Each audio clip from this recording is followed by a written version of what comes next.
sessions back to back to catch up. So Group 2, Session 2 is finishing up right now, and it's about to be followed up by Group 1, Session 2. The fastest times of the day do come out of Group 1. So as it stands right now, the two fastest cars are 0.15 off of each other. That's 15 hundredths of a second. So we have these unlimited and high limited cars lining up. You can see they're on the left-hand side of your screen. I'm sorry, on the right-hand side of your screen in the front. You got James Hooten. Behind him, you have Cole Powelson in the Life Motorsports GTR.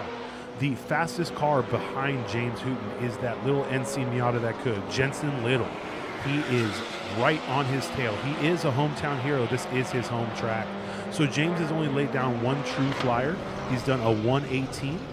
And then behind him, either a 118, 194. Behind him is Jensen Little at a 118.33. So they're really close right now.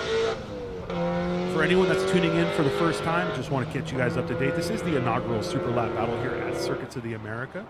We are live here. We will be live here for the rest of the day, and we'll be back here tomorrow also, so don't forget to tune in. It's Time Attack. We have a car show going on here. We have some drift demos. We have the Sierra Rally cars over there. For anyone that's here right now that wants to go test one of those cars out, you can get with them and get that going. Red flag incident was caused by a car laying some oil on the track, and sadly we can't let these guys come out with oil on the track. It's just not safe. So what we have here is Group 1 Session 2 lining up. As soon as Group 1 Session 2 is done, we will get back into the normal routine of Session 3, Groups 4 through 1. But we're going to go ahead and get these guys out here ASAP. You're going to see that Acura Integra Type R of K-Tune Levine Motorsports going out first, probably being followed by Jensen Little and the NC Miata. Those two have been laying down the fastest times of the day. Jensen Little has gone lap after lap, improved little by little. The weather here is not optimal. The track temperature is cold, so these cars' motors are running happy. All these guys with boost are excited, but the problem is their tires aren't getting up to temperature, so they're pushing it as hard as they can without pushing it past the limits and causing issues. For those of you who are new to our format, what we have is we have 4 run groups, 3 pure time attack groups, and then TCA out there from Pirelli World Challenge doing some laps. So we do things here based on speed index when I'm talking about run groups. The run groups themselves are not the classes, okay, guys? The run groups are based off time. So if you're in Group 1, you run the fastest time index. So the guy going out first, he's going to be the fastest of the group, and it's just going to go back from there. When we let him out with a little bit of gap. That way no one catches up to each other and everyone gets a nice clean lap. We try to make sure everyone gets 1 or 2 completely clean laps before they run into any traffic, where most of these unlimited cars are only going to do 1 or 2 laps anyways before they have to come in, check tire temps, check pressures, pull data. These guys aren't out here to do lap after lap. They're out here to run the fastest lap they possibly can. That's really what time attack is, guys. It's pushing for that one perfect lap.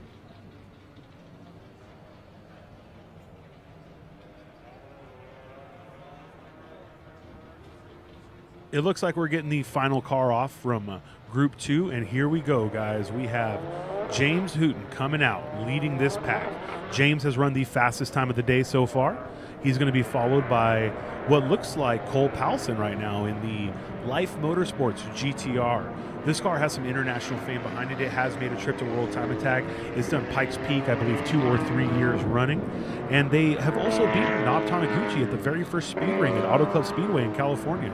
That car has seen its rounds, and they're here to prove themselves once again. They're one of the teams that reached out initially when we first came out and said no matter what, they're going to make this event. We had some very, very, very big teams make sure they could come here because they wanted to be here for the inaugural event. Good thing about this is it's time attack, so you're not going to see these guys like a little wheel race go out and go flying from the get-go. They want to get the temperatures up in their brakes. They want to get the pressures up in their tires. That way they can set an optimal lap time.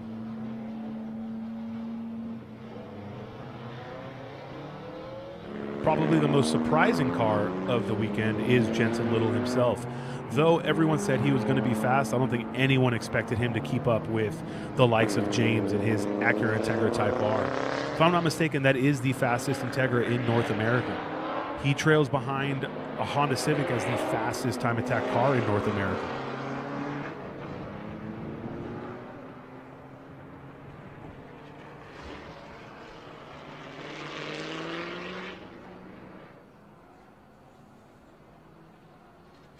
There we go. Looks like we have most of these cars out on grid. That was JC Monet right there, finishing the final turn of the S's, getting some heat in his tires. Got Cody Miles in the Airlift Performance Subaru STI. He is a little beyond logic to some people. He actually runs an air ride setup. He's been doing it for quite a few years. He and Airlift Performance together have been working to get that thing perfect. He set quite a few street class records when he ran street class. Now he's jumped up to the limited class, which allows him a little bit more aero, stickier tires, and just the ability to pull more out of the car. These classes go from enthusiast to unlimited. So it'd be enthusiast, street, limited, and then unlimited. An enthusiast class car being a street-driven, street-style vehicle on a 220-plus tread wear tire. Street class car would be a street-registered vehicle, but can be built a lot more extreme. These cars have high boost, high horsepower. They are on a 200 tread wear tire, so that is what's going to be their limiting factor. But that's the whole part of this. They do not give them horsepower limitations. They give them a tire limitation and say, hey, you're in all-wheel drive, you get 255 tire, and you get 200 tread wear. Do what you can do with it. If you're in a rear-wheel drive or front-wheel drive car, you get a 285 tire, same thing, but you can do with it.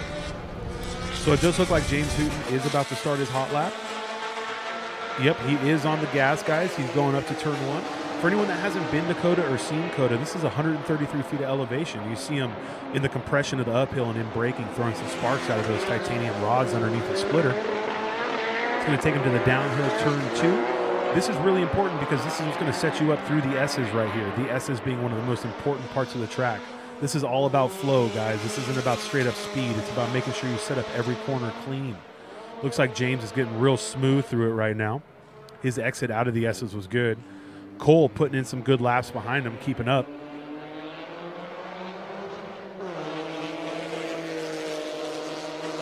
Jensen Little right here behind him doing some good work through the S's.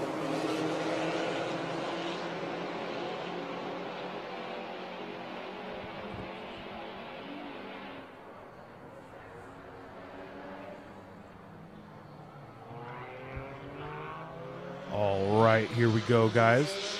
Cole has been working through some stuff. I haven't seen him set a true flyer, so hopefully the Life Motorsport car can set a time. We can have 3 people fighting for the top.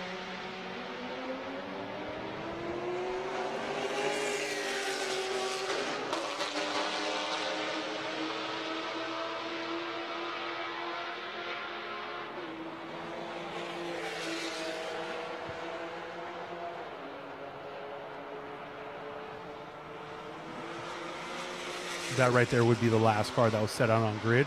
It is nice to see more and more American and German cars making their way into Time Attack.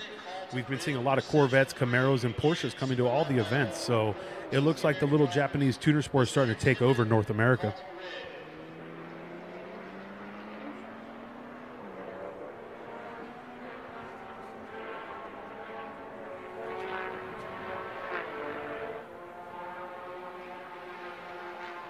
Those S's are a high flow section. It's really nice to see these cars coming through.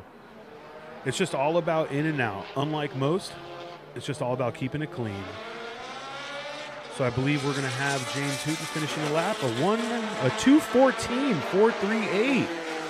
My goodness. And Cole with a 2:13, 6:86. Cole with his first true flyer sets the fastest time of the day. That's in that beautiful Life Motorsports GTR. Jensen Little at a 2:19.499. His fastest time was a 2:18.334. It looks like James found a good 4 seconds out of his lap, and Cole found all the time in the world. He's got almost a full second on James right now. So it looks like we have a 2-person race for the fastest time of the day so far between Cole Powelson and James Hooten.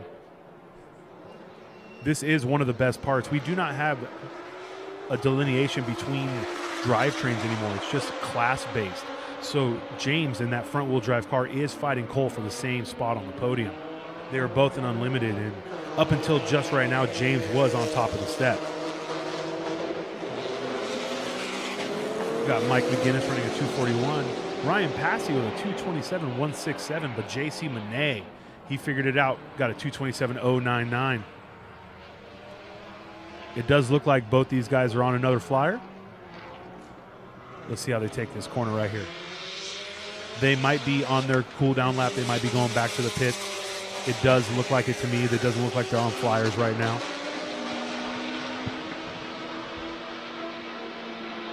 That right there was Cody Miles in limited class, running a 2:28. He's just behind JC Monet and Ryan Passey. JC in his Subaru WRX and Ryan Passey in his LFX swapped Mazda Miata.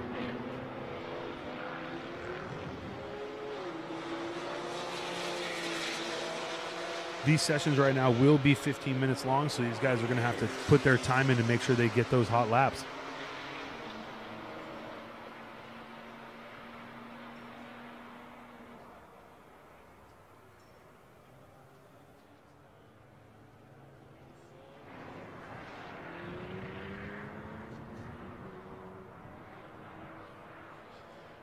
For those of you that never been here to COTA, it's basically the most premier track in North America. The best part about this track is it took the best parts of all the international tracks they could find, and they put it all into one.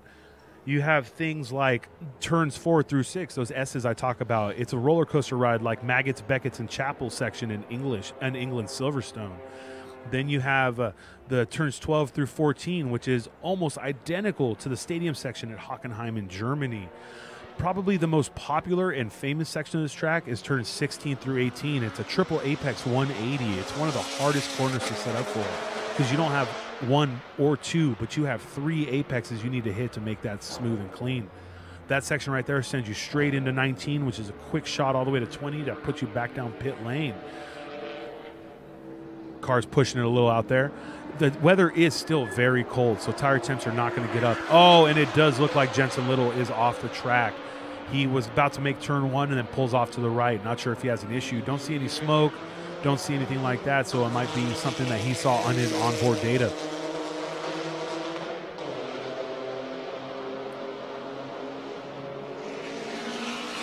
That right there is Ryan Passey in that LFX swapped Camaro.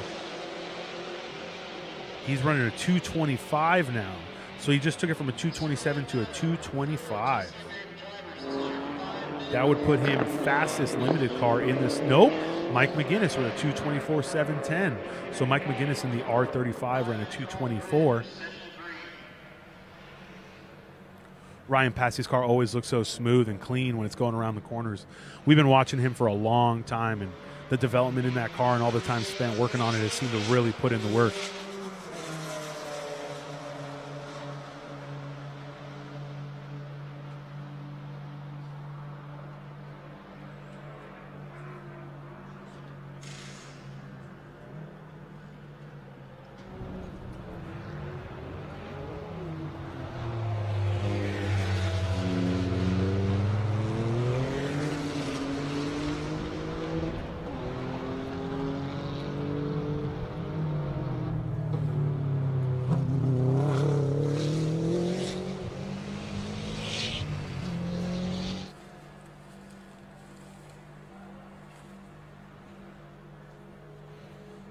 Cody Miles out there going through the S's right now.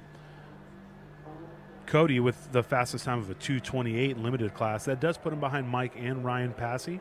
Limited class seems to be a very contested class right now. The unlimited guys, they're close. You have Cole Powelson and James Hooten within half a second of each other. But it does look like Jensen Little had a problem. Jensen Little was the closest to James Hooten right before this session, but it does look like James went out and found a significant amount of time. And Cole went out there and just laid down a smoking lap.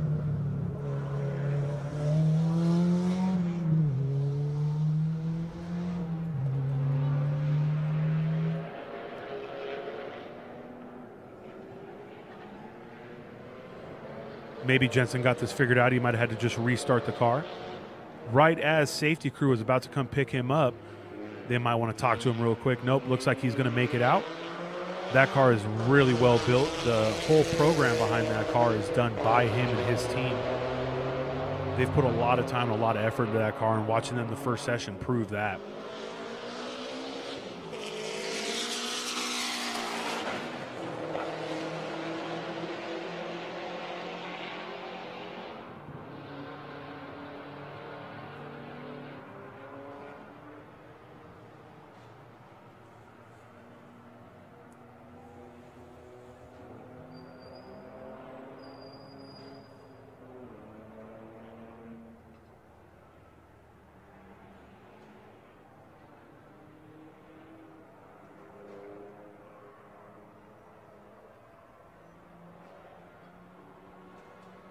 Remember, guys, unlike normal, we do have these sessions back to back to back. We usually have 5 minutes in between, but because we got red flagged for an hour, we are trying to catch up. So we're going to go straight from this group 2. This is actually group 1, session 2.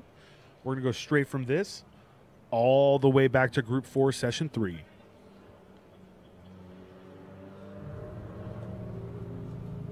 Looks like Jensen Little did get back up to speed. He is not slowed down. He probably just saw something on his data he didn't like. Might have been low oil pressure, high water temp.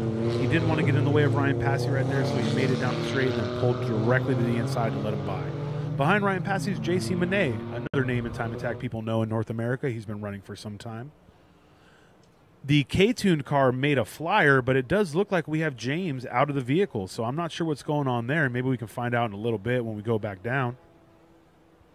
It does look like they are pushing that into the garage.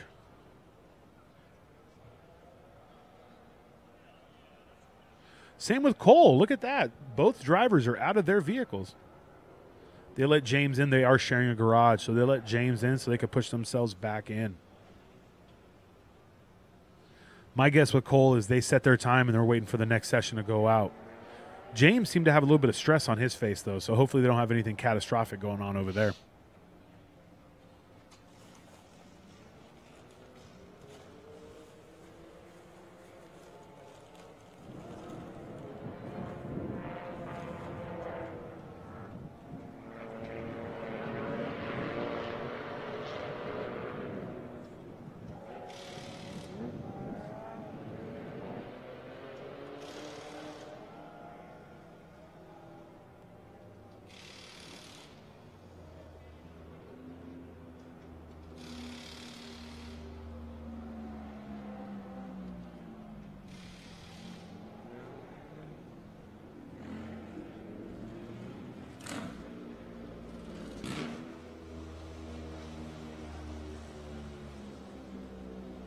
Does look like we have to be pulling off this C6 Z06.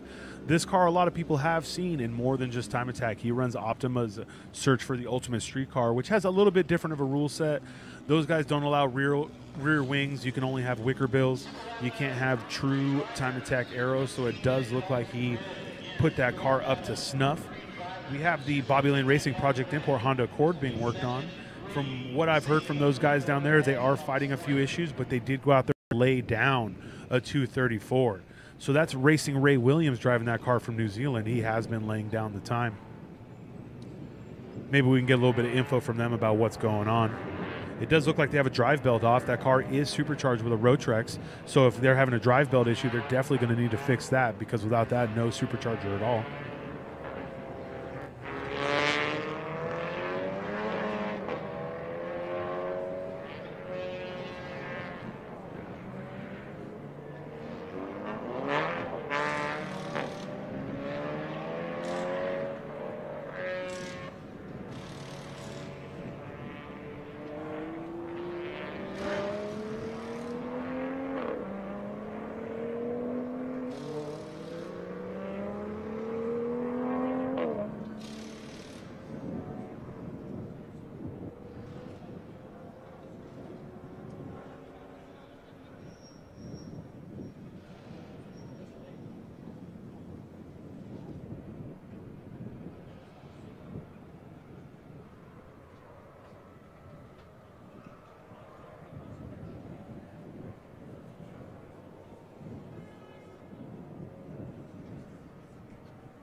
It does look like we have the TC America cars out there right now.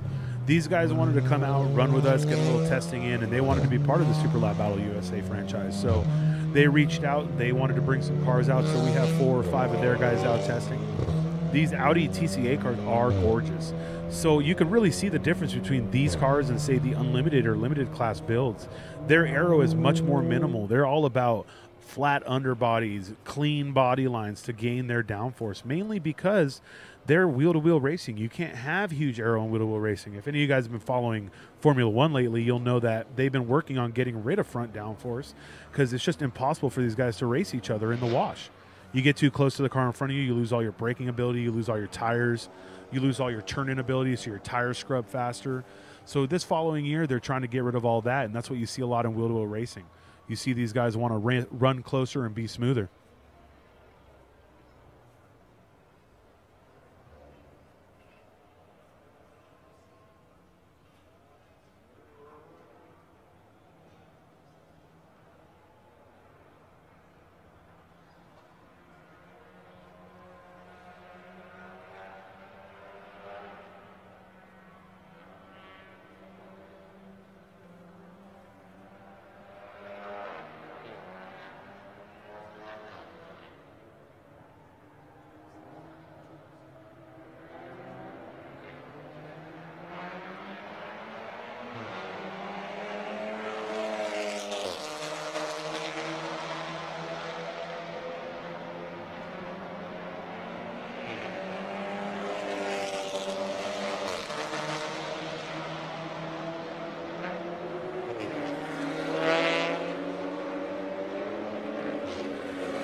These cars you see lined up, this is going to be Group 3, Session 3, ready to go out. Those guys will be going out in about 10 minutes. Group 3, Session 3 will be going out in about 10 minutes. The TCA cars are out there doing their laps, basically getting their testing done, making sure they get out there and have a good time. We gave them their own session. That way they could get their testing in. People could see the exhibition of it and everything they do, but those cars are amazing. They're set up to do things that we couldn't even explain. The guys that set up these TC America cars, they have to do 30, 40, 50 minutes, up to an hour, lap after lap, and they're set up to do it within the same lap time on the same tires. There's no pit stops for those guys. So seeing them out there running really competitive lap times in those cars, it's really fun.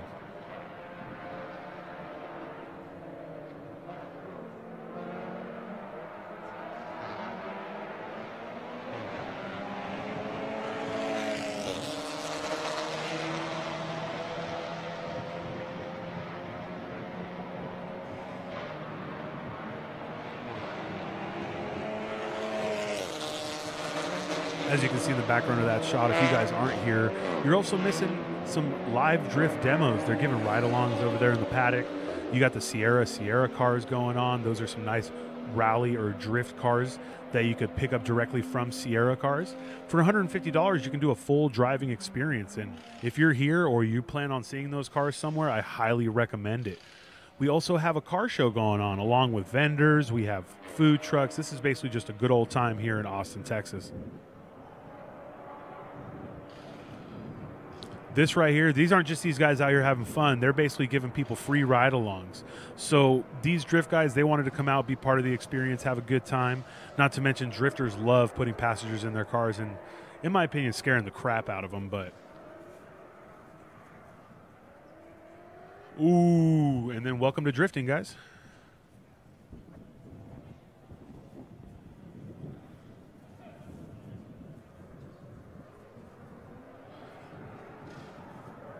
These are all those cars out there drifting. There are some pretty nice cars. I've seen a few imports that I haven't seen in California. We've got a Toyota Mark II out here and a few other cars that you just don't get to see in person anymore.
Ooh, see, this is some fun stuff I don't get to see in person very much, especially not at time attack events. You had 3 cars in tandem.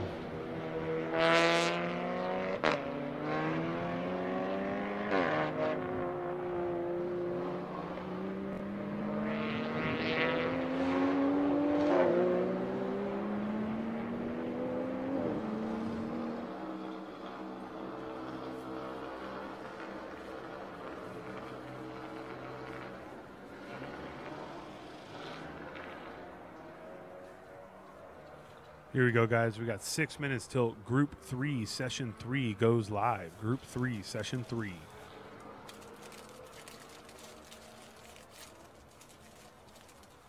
Looks like we have Will and Corey Wells in that Honda Prelude ready to lead that pack out. They've come a long way since the very first session. These guys have been developing this car for years, and in the past 6 months, it really looks like they've gotten a hold on it. It's not a commonly ran chassis, so it's not something you have a lot of data on. It's not an Integra. It's not a Civic. It's not a car you see a lot of, so these guys have had to do a lot of research and a lot of work on their own to get it out there. But it's really nice to see one of these cars out here instead of at a car show.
All right, guys, these TCA cars are off in about 2 minutes. So what we have coming up is Group 3, Session 3. That's Group 3, Session 3, about to come up.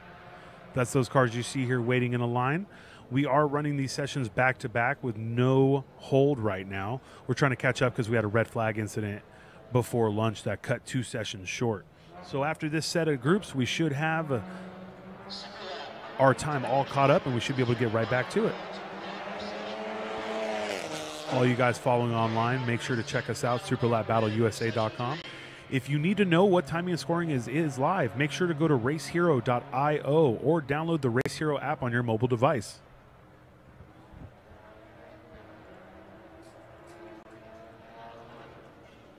I would like to thank a few of our sponsors for making this possible.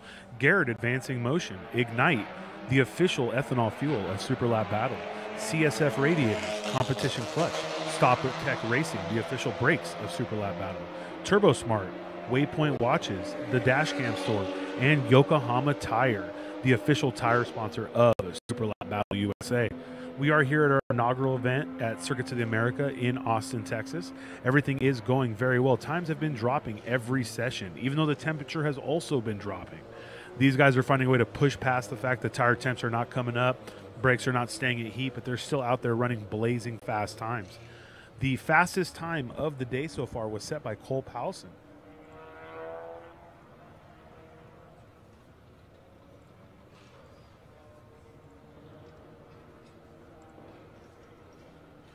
Cole ran a 2:13.686. He is the fastest of the day right now. He's being followed at 2:14.438. To put that into perspective, you got IMSA cars basically running 2.8s to 208s to 210s in full trim. Those are high horsepower, high downforce vehicles. These are mainly home-built cars running in their time zone.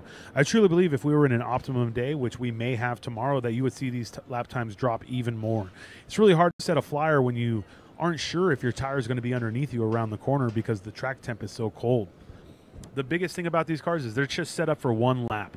You want to set these cars up, you want to make sure they go out, get the tires warm, and they set the fastest lap possible. But when it's this cold, the tires may not come on until halfway through that hot lap, and they don't have enough to do a second hot lap. You saw that with both Cole Powelson and James Hooten, both of them pushing it to the limits. You had James pass the start-finish at a 2:14 and Cole right behind him at a 2:13. But neither of them were able to do another hot lap, which if they were, they may have been able to drop even more time because their tires and brakes would have been up to a perfect temperature. Right now, it does look like we have Group 3, Session 3 coming out. They just released Corey Wells.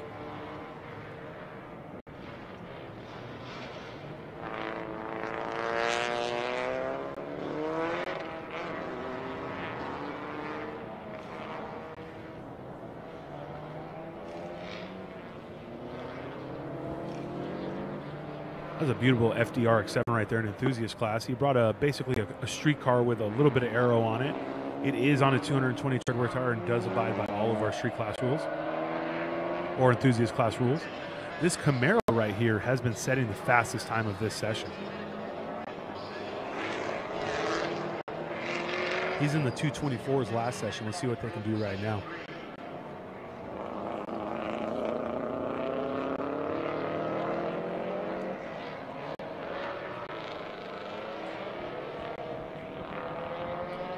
Those tuning in, that Hachiroku right there, that AE86 is actually powered by a F20C. That'd be a Honda S2000 engine.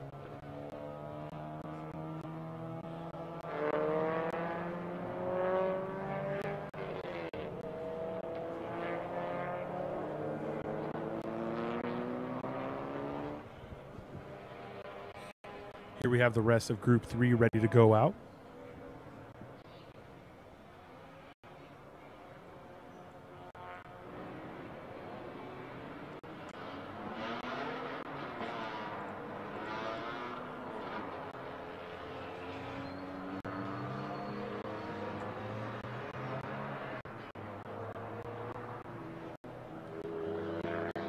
Looks like we have Jackie Ding being followed out by Fiona Liu. They have been coming to events together for quite some time. Fiona usually competes in a E46 M3, but it does seem like she has changed chassis. Maybe she felt like she wanted to chase down Jackie in the same car. There we have Thomas Lee in his 8th Honda Civic NA Performance.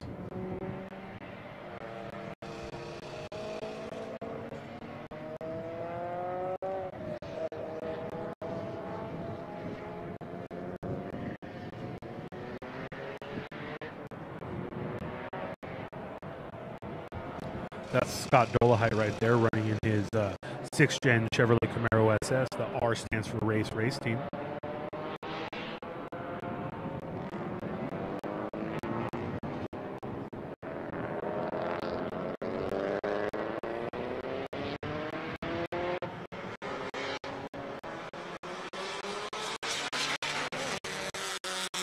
There you got Corey Wells starting his hot lap. Once again, very, very cool to see a Prelude out here on track. Anyone who's been following the Honda scene or just been following Time Attack in general will tell you, Preludes is not a car you see out there. And they spend a lot of time in that chassis, and it's good to see them go faster and faster.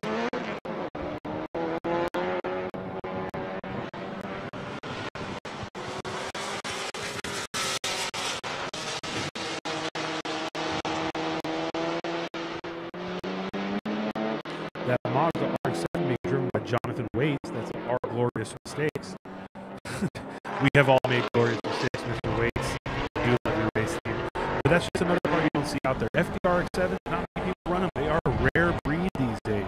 So some people are very scared to track them because they're afraid to wad them up. Mr. Waits, on the other hand, he pre-registered early. He wanted to be here. He knew what was going on.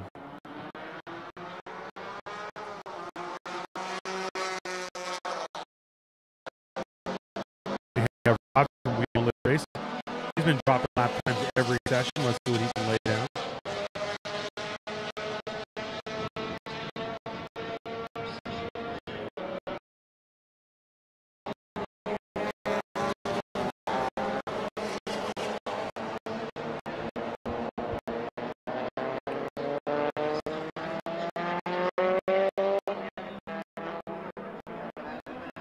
This right here is the S's. This is the flowing section of the track, guys. This right here is where you want to make sure you carry as much speed as possible, but on top of that, you hold the proper line. You can actually go faster through this section, but it really compromises your legs and slows you down through this corner right here, which in the end is going to cost you more time than you gain hauling ass. There we go. Looks like we have a little puff of smoke out of the BC Racing G35 driven by Paulette. BC Racing Apex Garage. We have Jackie Ding pulling off to the left. I'm not sure if he was pulling off to let Kevin Byers if he had an issue. We'll see if he makes his way around.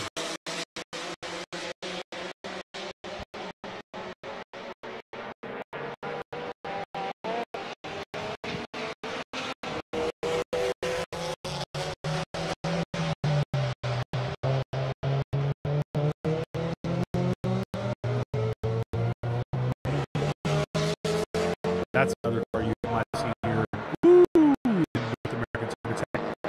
The USR Racing Hot City type cars get all across the state to run back. Will Drees record well under 238.517.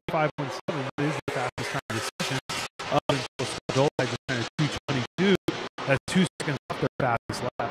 It does look like Will Drees is fighting a little ABS issue right there with the lockup. You guys know this is their second last session today, so they're really pushing hard, trying to get as much data as possible.